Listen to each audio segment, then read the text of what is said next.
Hello, BookTube. Well, it's Wednesday, and that's New Comic Book Day when healthy people go to their LCS, their local comic shop, where they buy all the latest issues or thumb through them and don't buy them. And ordinarily, I do that too, just for your amusement and my own, but not today. Not when I'm feeling like road tar.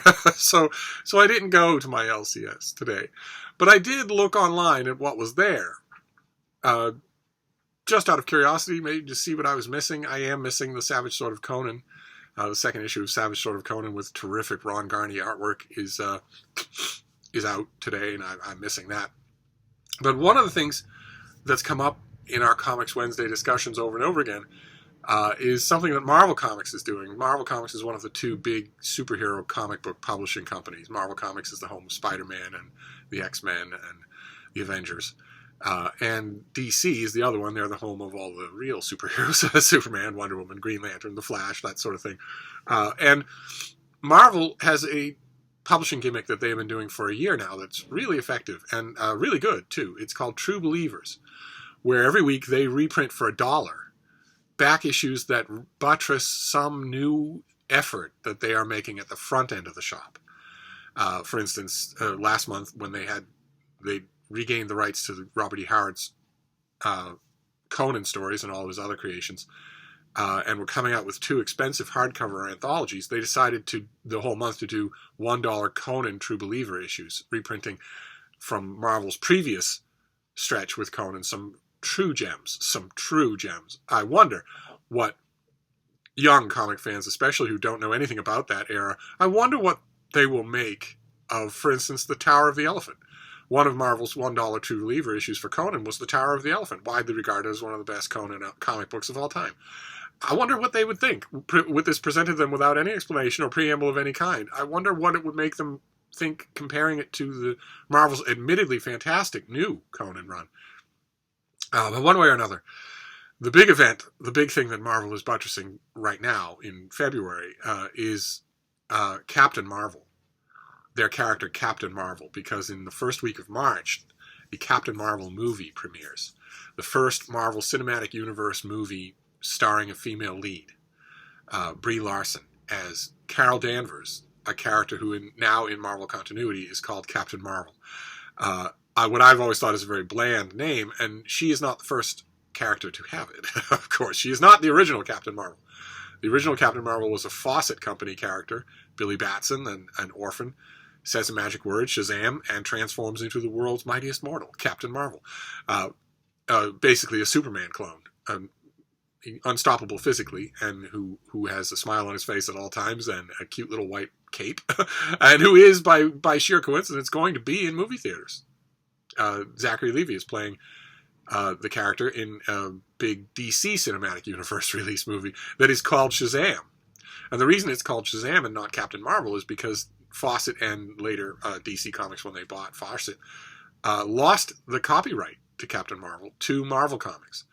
And when Marvel Comics got the copyright, they rushed a character onto the stands to nail it down. And that character was the original Marvel Comics Captain Marvel, who was a extraterrestrial soldier, a Kree soldier called Mar-Vell, who took the code name on Earth, the superhero code name of Captain Marvel, had poorly defined superpowers, poorly defined motivation to fight crime on Earth or anywhere else, poorly defined backstory that got sharper as it went along, but when the character was introduced, it was a mess. And Mar-Vell went on for a while in Marvel Comics. At first, he was just a square-cut Kree soldier. He dressed and acted just like a Kree soldier. But then he got a kind of a 70s redo. In a very form-fitting one-piece leotard. He had Farrah Fawcett blonde hair all of a sudden. And was a standard bearer in the 70s. Marvel started to embrace the cosmic. They started to have their own cosmic line of characters. This is what their Captain Marvel looked like in that second incarnation. He was and he became one of their cosmic characters. Him and also a character named Adam Warlock, who had 70s afro, 70s Farrah Fawcett hair and ill-defined superpowers, but was very cosmic. He met characters like Drax the Destroyer or Moondragon and a whole bunch of other characters who had the universe, the galaxy as their playground. And one of the linchpin creations of that, of the linchpin standbys of that cosmic narrative, were the Titans. These extra... I mean, I'm nattering on about comics. I'll just lean forward so you can see her. But these beings were on Saturn's moon Titan, and they were immortal and they had superpowers, and one of them had gone rogue. His name was Thanos, and he had gone rogue. He was a rogue Titan who, in the handling of a couple of Marvel's writers at the time, and also a great writer-artist named Jim Starlin, gained a small amount of definition. Thanos has never had a large amount of definition. He is a brute force, big, ugly villain. But he gained a small amount of motivation in that he was in love with death. And thought that she paid him no attention, and he thought the best way to get her to win her favor would be to kill lots and lots and lots and lots and lots of people. that was what passed for his supervillain motivation all that time. And Captain Marvel had his own book, of course. Adam Warlock had his own book, and there were some really talented people involved here. There were lots of cosmic storylines over in the Avengers, including the Kree-Skrull War, in which the Captain Marvel's original, his home people fight the Skrulls, who are another alien race. And that introduced, it really whetted Marvel readers' appetites for epic cosmic storylines. The closest that Marvel superhero comics had come before that was Fantastic Four number 50, when Galactus, a gigantic, world-devouring alien, comes to Earth, and to him, Earth is insignificant. He's found the planet, he devours planets, he sucks them dry of all their energy and leaves them a lifeless husk, and he intends to do that to Earth, and he doesn't care what Earthlings have to say any more than you would care what ants say if you step on their anthill. And he is barely beaten, but that is the cosmos coming to Earth. There hadn't been a cosmic storyline, really, until this period. And I read Warlock. And I read Captain Marvel during this period. And I remember in Warlock there was a weird moment where Warlock was fighting an alternate ash-gray, afroed version of himself, and there was Gamora, and there was Pip, the little dwarf, and there was Thanos. Thanos was a big villain in all of these books. And there was one odd page in an Adam Warlock comic where Adam Warlock is trapped. He notices someone trapped under a pile of mechanical wreckage. And when he gets closer, he sees it's himself. And the self of him that is trapped under the wreckage is bitter and just wants him to kill him, wants him to put him out of his misery. It doesn't matter that it's suicide. It was a weird, surreal moment. And the Adam Warlock book and the Captain Marvel book at the time were full of such moments. And Adam Warlock has a gem, a soul gem, on his forehead, and he does that. He kills his doppelganger. And the soul gem will be familiar to you if you follow Marvel Comics in the movie theater, because that is the whole purpose of the Avengers Endgame. That's been the main storyline building force throughout the whole of the Marvel Cinematic Universe in its modern incarnation, has been Thanos, this villain off stage mostly, slowly accumulating the great gems of power, one of which is the soul gem that in the comic books resided on the forehead of Adam Warlock. But there were a bunch of others. And what he wanted to do, as you know if you've seen the great movie, which is on Netflix now, so you can watch it at your leisure over and over again, he wanted to put all of those gems into something called the Infinity Gauntlet, which would give him power over soul, mind, time, everything. All the fundamental concepts of the universe. And once he had all of those gems in that glove, Thanos reasoned, he could, with a snap of his fingers, wipe out half life of all the living things in the universe instantly. And that, he thought, would please Death into being his lover. And the reason I bring this up is not because of the first Captain Marvel, even though he was the one who fought Thanos. Not the first Marvel Captain Marvel. And it's not because of the second Marvel Captain Marvel.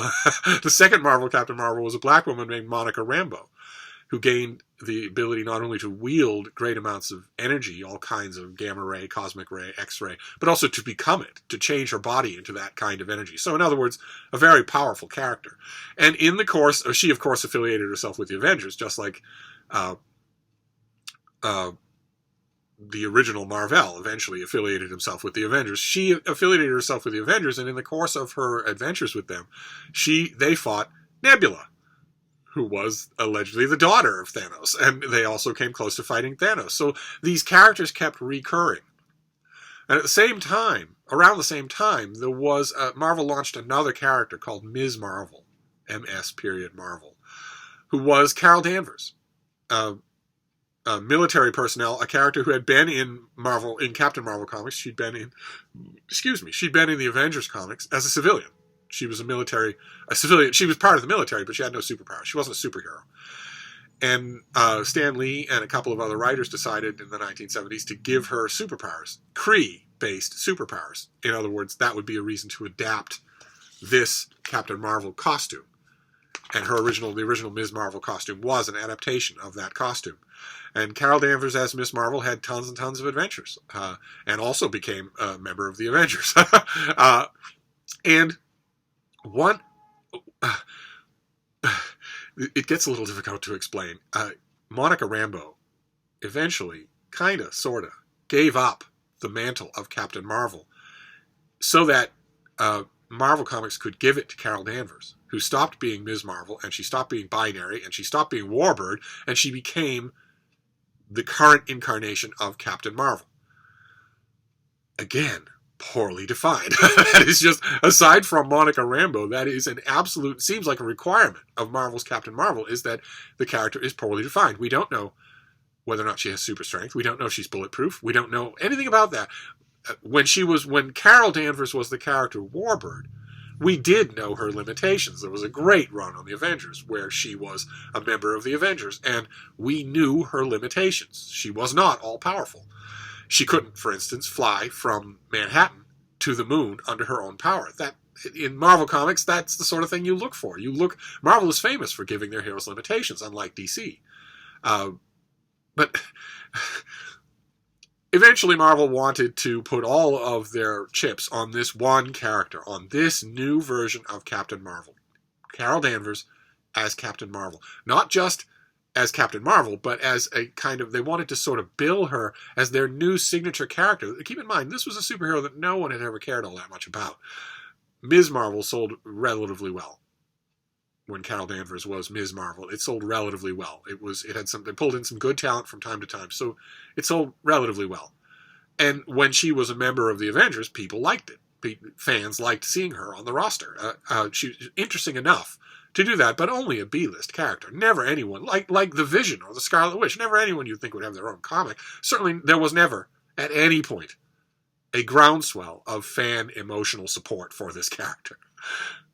And at some point in the 2000s, Marvel seemed to stop caring about that, and they seemed to make an executive level editorial decision to just make this character the be-all and end-all of the Marvel stable of superheroes. And I guess maybe it might have worked if they'd pulled together really first-rate talent, or if they had defined the character, because this character has a very, very tortured history. You could make something fascinating out of it, but you can't make that happen. Fans have to want that to happen. Fans have to like the character. They embrace all kinds of characters, and you never know who it's going to be. We were talking just last week about Len Wein. When he invented Wolverine in the pages of The Incredible Hulk, he had no idea that fans would embrace Wolverine, and at first they didn't. At first they didn't care one way or another about Wolverine. And then Len Wein and then Chris Claremont put him in the new X-Men, and he started to take off. Fans at the beginning didn't care all that much about him. They were much more fond of Storm, a character who was introduced for the new X-Men. I remember the exact moment when Wolverine happened. Now, those of you who are familiar with Wolverine's history in comics will think you know that moment. John Byrne, Chris Claremont, the Hellfire Club, Wolverine in the sewer, everyone thinking he's counted out and is gone, rises up out of the muck and says, "Now it's my turn." And you know that the next day, that was the final panel of that issue, and you think, it's a great panel by John Byrne, and you think, okay, the next issue is going to be Wolverine kicking ass and taking names. But that wasn't the moment. That wasn't the moment that made Wolverine suddenly skyrocket in fans' estimation. The moment happened long before that. It happened in the new X-Men, There was a storyline where a mutant-hating bigot had captured Wolverine and Jean Grey and Scott Summers and a bunch of other people. He had them strapped up on diagnostic, torture devices. And Wolverine had been captured in his civilian clothes, and when he was strung up on his device, he had no shirt on. Just his jeans and his Canadian boots. And at one point, when the villain is perorating, as villains do, he slaps a helpless Jean Grey, Wolverine has already become kind of infatuated with her. And he becomes infuriated, Wolverine does, and breaks loose of his shackles and pops his claws out of his bare hands. Up until that moment, from his original appearance in the Hulk, all the way until that moment, fans had been allowed to believe that the claws were artificial, that they had metal housings on his knuckles. Fans were allowed to believe that that they weren't part of his body. And in that issue, fans suddenly saw that they weren't. In fact, the character Banshee, once they break free, the character Banshee says, "Good Lord, me boyo, those are a party. We didn't know." And Wolverine says, "I didn't want you to know." That was the moment when Wolverine took off. But you can't plan that. You have no idea how. You can't certainly force it on fans. They have to embrace it on their own, and you never know what they're going to do or not do. Deadpool, you didn't know fans would embrace another cookie-cutter 90s mercenary character, but they did. You can't really make them do it, and Marvel's trying to do that with Captain Marvel. And the reason that they're putting out these True Believer issues is because they're trying to bolster interest in the movie. And your little bit of Comicsgate news for the week is that is desperately needed. Because Comicsgate does not like being told that they have to like this character or any character. And Comicsgate is, for those of you who don't know, it's this loosely organized protest movement, largely centered around Marvel Comics and largely centered around woke, progressive, third-wave feminist pushback. And I doubt that these fans would have cared one way or another, except that Brie Larson is an extremely woke, extremely an obnoxiously outspoken third or even fourth wave feminist. I've lost track by now. I think if you were to sit her down in a room and ask her for opinions about what she thinks about feminism and what equality means, she would, in very little time, spout things that would make Susan B. Anthony or Bella Abzug spin in their graves. But one way or another, she has been on, these art. When you've got a multi-million-dollar superhero movie come out, you do press for it. The stars do press for it. This is a movie that has Jude Law. It has Samuel Jackson. It has Agent Coulson back again, a fan favorite again. You don't have any idea that fans are going to love this guy, but they did. They loved him enough to have his own TV series. But Brie Larson is the star, and in her press appearances, she has been fairly obnoxious, which is it might not hurt so bad if it's the Avengers or if it's Iron Man, but no one's ever heard of Captain Marvel for the specific reason that she's never taken off with fans. So this is not a beloved property that Brie Larson can only do minimal damage to, and as a result, on the aggregator site Rotten Tomatoes, they used to have a feature called Want to See, where fans could click whether or not I'm looking forward to this movie. Oh, I don't really care about this movie. I'm looking forward to that movie. I don't really care about this movie. Based on publicity and on teaser trailers and whatnot. It was a useful metric. I often found it interesting myself. You go to Rotten Tomatoes and you see what those percentages are like. And the reason I'm referring to it in the past tense is because Rotten Tomatoes removed that feature. And they did it specifically because the I don't want to see votes on Captain Marvel were skyrocketing downwards. It was being downvoted enormously. And Rotten Tomatoes suspected, I think probably accurately, that was the result of just a troll army of people wanting to hurt the movie, not for any reason connected with the publicity or with the teasers, but just for the politics of it. And that has been the brouhaha in the Comicsgate circles all week long. They have been screaming in outrage. They make fun of what they call NPCs, non-player characters. They make fun of non-Comicsgate people and SJW progressives and whatnot as being incredibly thin-skinned snowflakes who, if they're presented with anything that they don't like, do something that Comicsgaters refer to as reeing.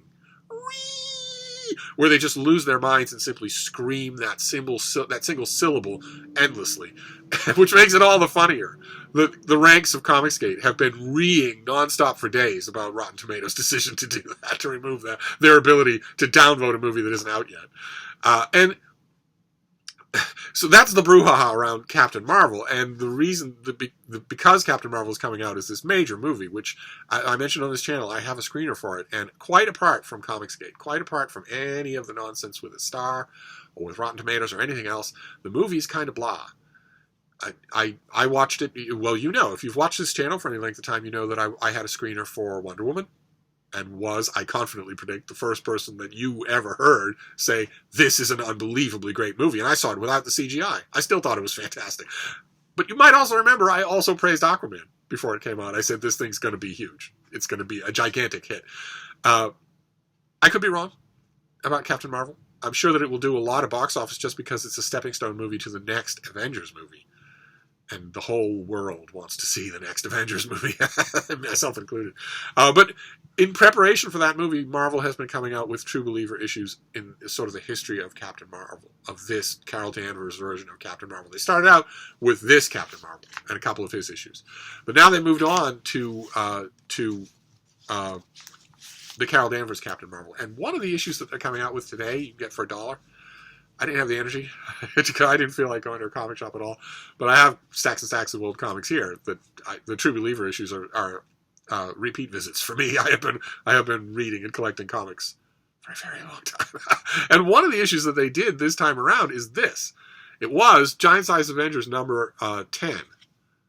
Which a crappy cover, but this is a linchpin issue in the history of Carol Danvers as Carol Danvers as a character. It's an issue that's drawn by Chris Claremont, as you can tell when you read the issue, because it's incredibly wordy, and it's written by Chris Claremont, and it's drawn by the great Michael Golden, who he's an absolutely fantastic comic book artist who isn't well known because he's painstaking, he's slow, he can't really do a monthly comic, and I don't know if he works at all now anymore.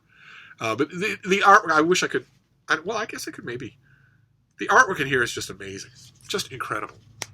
I don't know if you'll be able to make out how good it is from I mean, look at that. That is a one-page panel of the Scarlet Witch cutting loose with her hex power.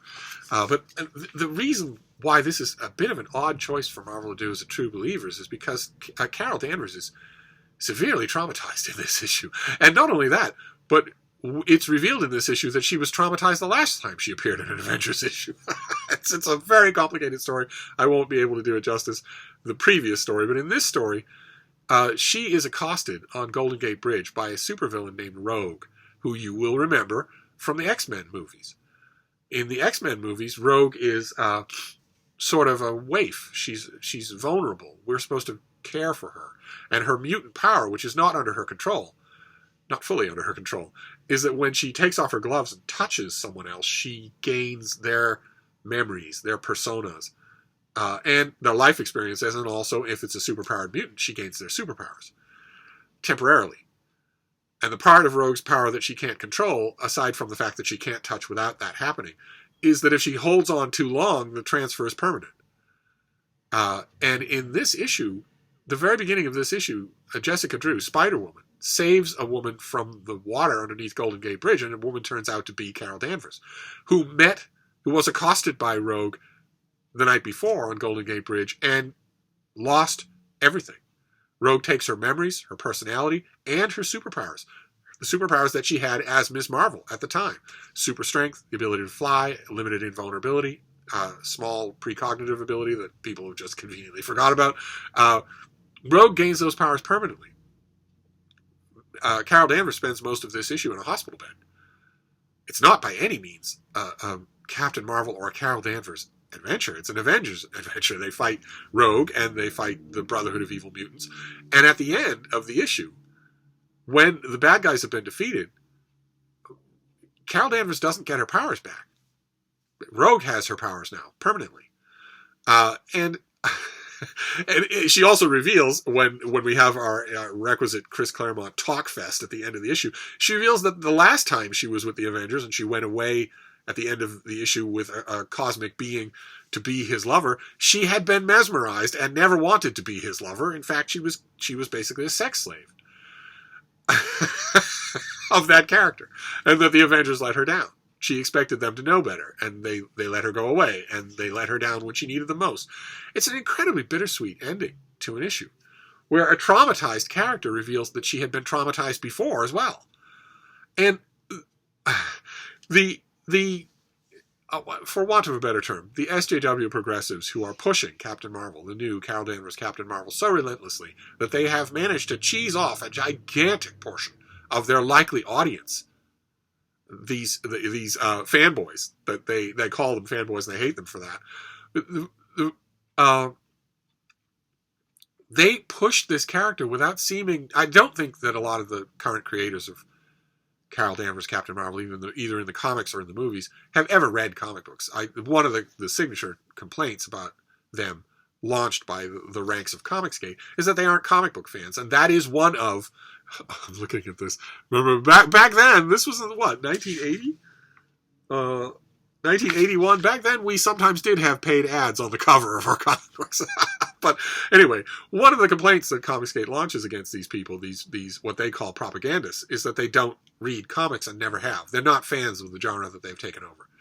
And that is one criticism that I agree with, because otherwise, why on earth would you reprint this issue? Why on earth would you do that? Except as an object lesson in the way that female superheroes were often just offhandedly and horribly abused by their creators without even any thinking involved. How many times has the Scarlet Witch had her mind wiped or lost control? Chris Claremont's signature storyline is the Dark Phoenix saga, in which Jean Grey loses control, becomes a world-devouring bad person, has to be stopped. And in this issue, Chris Claremont thinks nothing of permanently removing Carol Danvers' superpowers.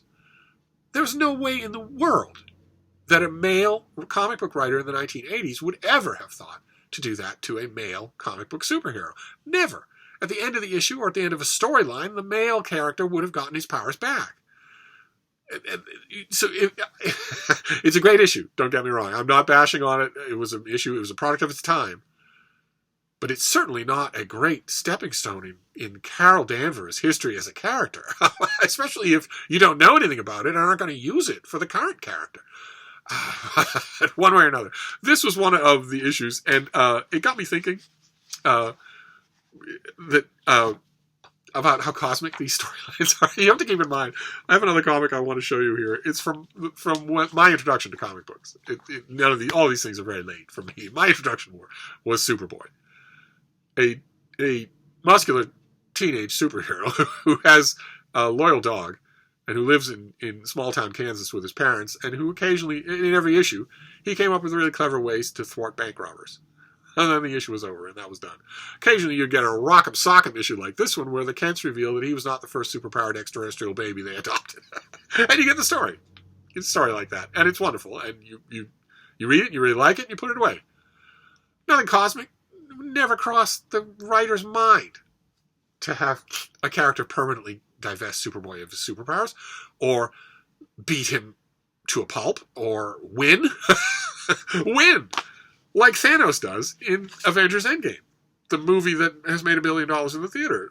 At the end of that movie, those of you who've seen it, Thanos comes back. He is the Mad Titan. He is portrayed fairly accurately in the comic book, or in the movie, as a really bad guy who wants to kill most of the living things on Earth, one half of all life on the universe, to please death.